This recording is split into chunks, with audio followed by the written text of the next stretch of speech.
আসসালামু আলাইকুম। জলিজ হোম কিচেনে আপনাদের সবাইকে স্বাগতম।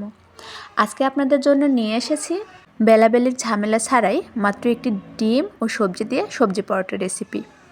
সবজি দিয়ে বানানোতে এটি অনেক হেলদি হয়। এটি আপনারা বাচ্চাদের টিফিনেও দিয়ে দিতে পারেন।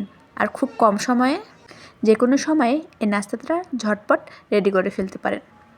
তো এই জন্য আমি একটা বোলের মধ্যে দিয়ে দিয়েছি একটা ছোট টমেটো কুচি, 1/4 কাপ ধনেপাতা কুচি, 1/4 কাপ বাঁধাকপি কুচি, 2টা মাঝারি সাইজের পেঁয়াজ কুচি, স্বাদমতো কাঁচামরিচ কুচি, 1/4 কাপ গাজর কুচি, 2টা ভাজা শুকনো মরিচ এরকম ভেঙে দিয়েছি, দিয়ে দিলাম একটি ডিম আর স্বাদমতো লবণ।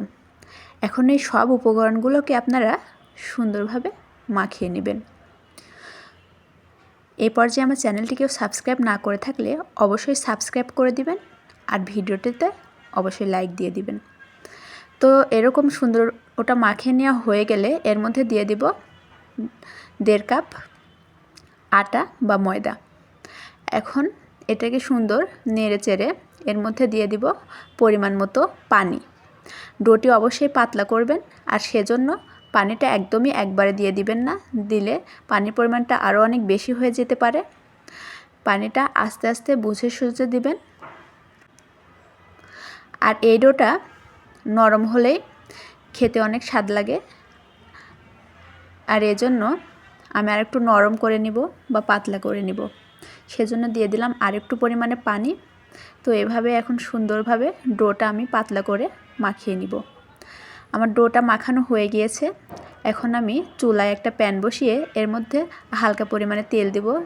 এই পরোটা বানানোর জন্য খুব বেশি পরিমাণ তেল লাগে না, সেটা দিয়ে আমি তেলটা ব্রাশ করে দিলাম একটা ব্রাশ দিয়ে।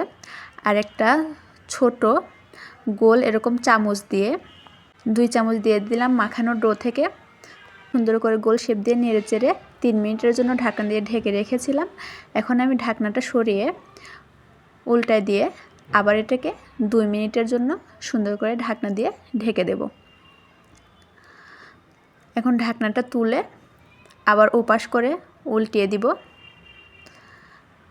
ভিডিওটি ভালো লেগে থাকলে আপনারা এভাবে রেসিপি ফলো করে খেয়ে দেখতে পারেন। এই পরোটাটা অবশ্যই খেতে ভালো লাগবে। আর এই যে দেখুন আমার পরোটাটি হয়ে এসেছে। এবার আমি এটাকে সুন্দর করে পরিবেশন করে দিলাম। এই যে আমার এই সবজি পরোটা রেসিপিটি আপনারা ঝটপট নাস্তা এটা বানিয়ে খেতে পারেন। ধন্যবাদ।